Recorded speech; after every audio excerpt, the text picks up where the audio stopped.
15, a day I got all of the laundry done and folded. July 2017, divorce. August 2018, accepted pajamas as a reasonable outfit for school drop-off. June 2019, first family trip on a plane where no one needed anything from me. The internet is full of shit, and so am I. We have the choice of two identities, the external mask, which seems to be real, and the hidden inner person who seems to us to be nothing, but who can give himself eternally to the truth in whom he subsists. Thomas Merton.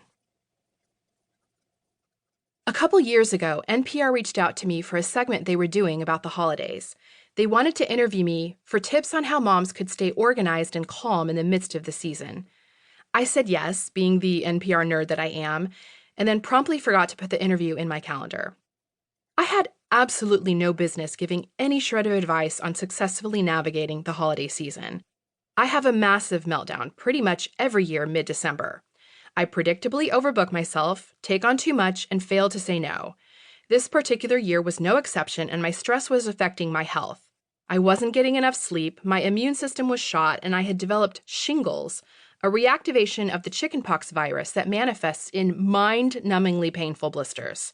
Shingles is, according to Google, thought to be brought on by stress. One morning, a few days after NPR booked me to do the segment, I stepped out of the shower and began applying calamine lotion to the rash across my chest and stomach when my cell phone rang from a New York number. I picked up thinking it was my agent. An NPR host told me to hold. I would be live in 2 minutes. The calamine lotion was still wet, so I couldn't get dressed. I turned, and on the other side of the sliding glass door that separates the bathroom from the outside, I saw the guy who mows my lawn step into the backyard. I couldn't close the curtains without exposing my body even further, so I scurried into the toilet alcove, which would at least partially hide me from view.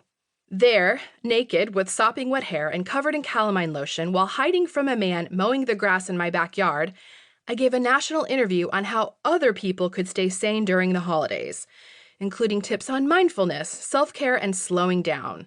I hung up and thought, I am so full of shit.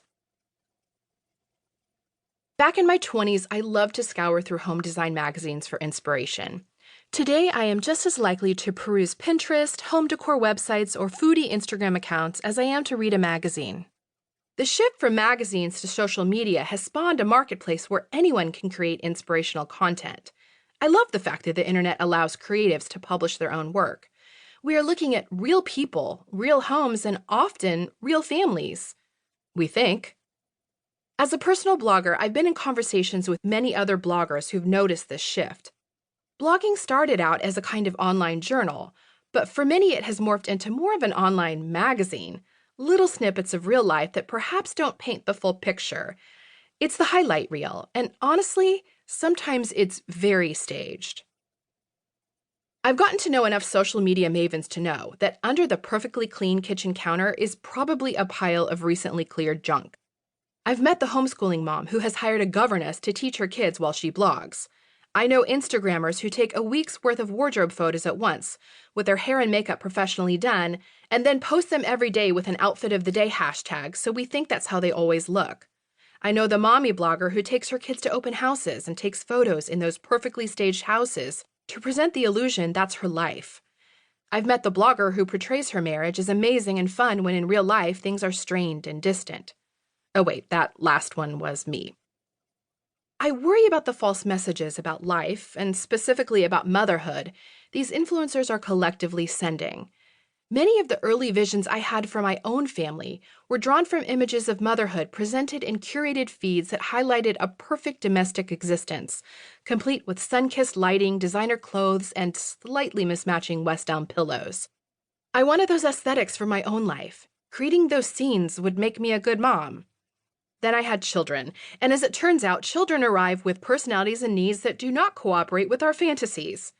My children were more interested in cartoon-emblazoned plastic toys than the artisan crocheted dolls I bought on Etsy. They preferred SpongeBob to nature documentaries. They turned up their noses at vegetables or any kind of sauce, requesting instead the bland beige food group. They were uninterested in quiet family meals. Our table felt more like the breakfast scene from Cheaper by the Dozen than something painted by Norman Rockwell.